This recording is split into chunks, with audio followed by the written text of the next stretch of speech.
Good morning, and thank you for joining us on your Monday. I'm China Green. And I'm Drew Carney. You know, I used all 5 of my senses today to discover the rain that fell overnight. Chris McGinnis, first I heard it actually. You heard it too last night, right? It was hard at one point.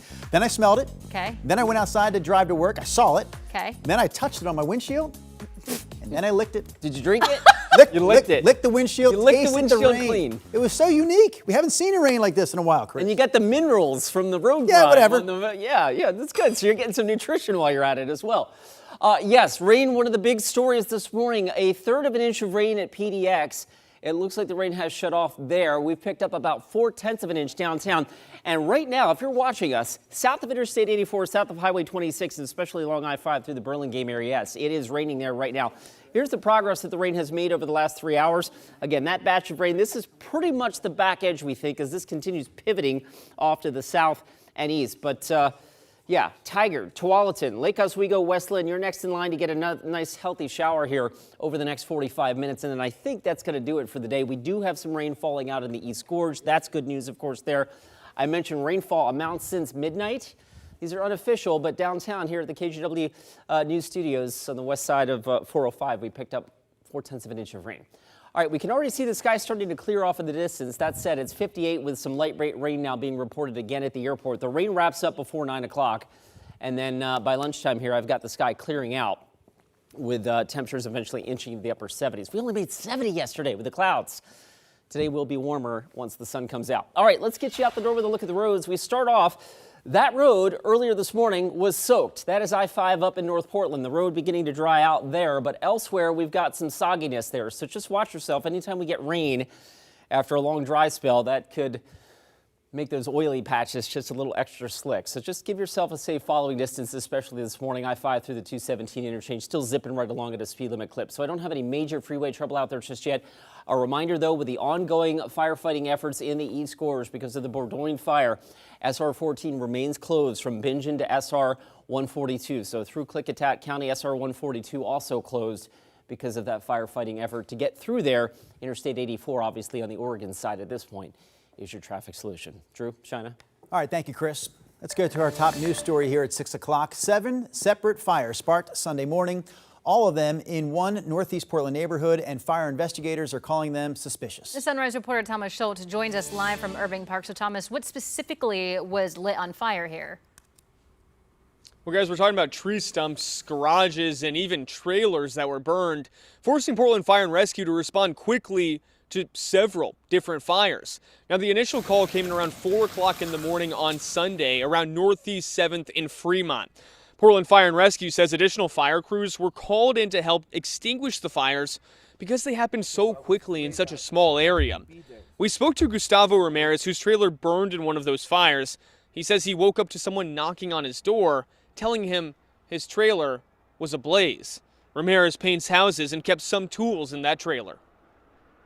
I'm out, grabbed my hose, and tried to put it out. My neighbor helped. A nice ladder I lost. Good one. I was gonna take it out today, but I just didn't have the chance.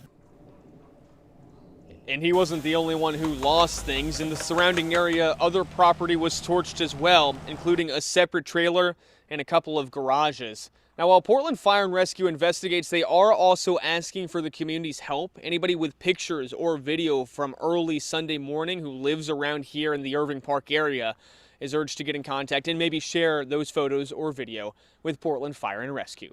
Drew, China. Our Thomas Schultz reporting live for us. Thank you, Thomas. All Alaska Airlines and Horizon Air flights have been resumed after a system-wide ground stop forced the airlines to temporarily pause flights late last night. So here's what happened. Alaska Airlines says that there could be some residual impact from the outage. Travelers are advised to check their flight status before heading to the airport.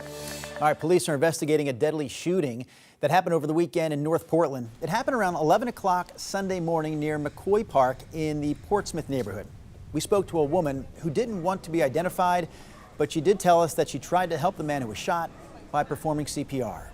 I ran across, saw the gentleman who had been injured, took off my robe, gave it to them to help apply pressure.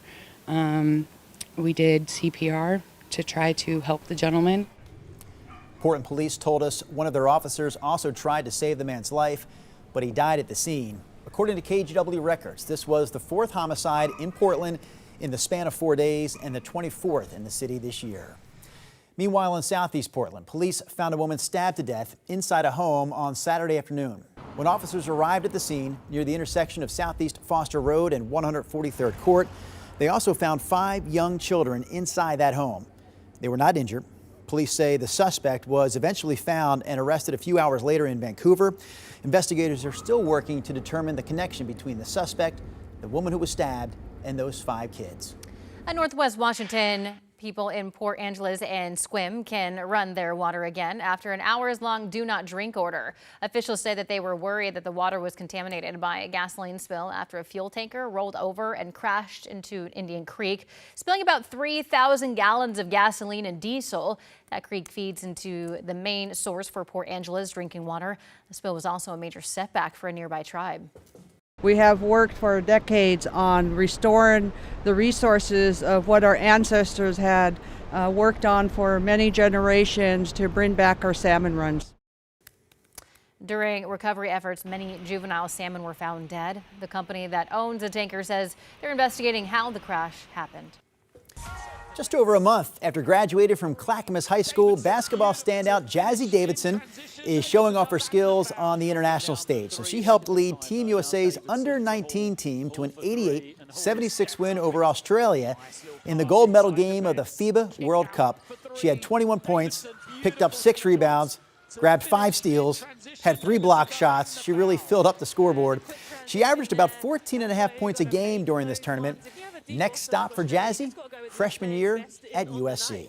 The girl is really thriving. We love to watch her play. All right, let's head over to Chris McGinnis for a look at weather. Yeah, really interesting out there this morning, guys. The rain for some of us, a lot of us seeing rain, but we're also seeing the rain come to an end quickly across North Portland, up towards the Columbia River and into Vancouver, right? This is, and I bring this up because I took the Wells Fargo camera and I turned it around to the north and east. So we're looking kind of north and northeast here, and you can already see the cloud cover breaking up there. We'll switch gears real quick, though. Risuti Sky Camera shows gray skies over downtown, and at last check, they are still reporting some rain at PDX. When we give you the live scan of radar, rain's actually now pushed its way south of Highway 26 and pretty much south of Interstate 84. Or if you could draw a line from, let's say, about Rocky Butte to Council Crest and points south and east. That's where the rain is now falling. So this is steadily pressing down to the south. That said, if you're about to hit the roads in Westland or Tigard and Tualatin, you're going to get a little wet this morning before we see that rain finally come to an end. There are some showers falling out in eastern Clark through Skamania and into Klickitat County over the Burdoyne fire right now. I did see just a lightning strike there in the last couple of minutes as well, indicative of the showers having some heaviness to them. So maybe getting a brief burst of rain over the fire, which would be some great news. All right, futurecast by mid-morning here. The rain is out of here, and the cloud cover will start to break up as well. East of the Cascades, there remains a shower threat today, maybe even a rumble of thunder there, but even that should be dissipating by late in the day.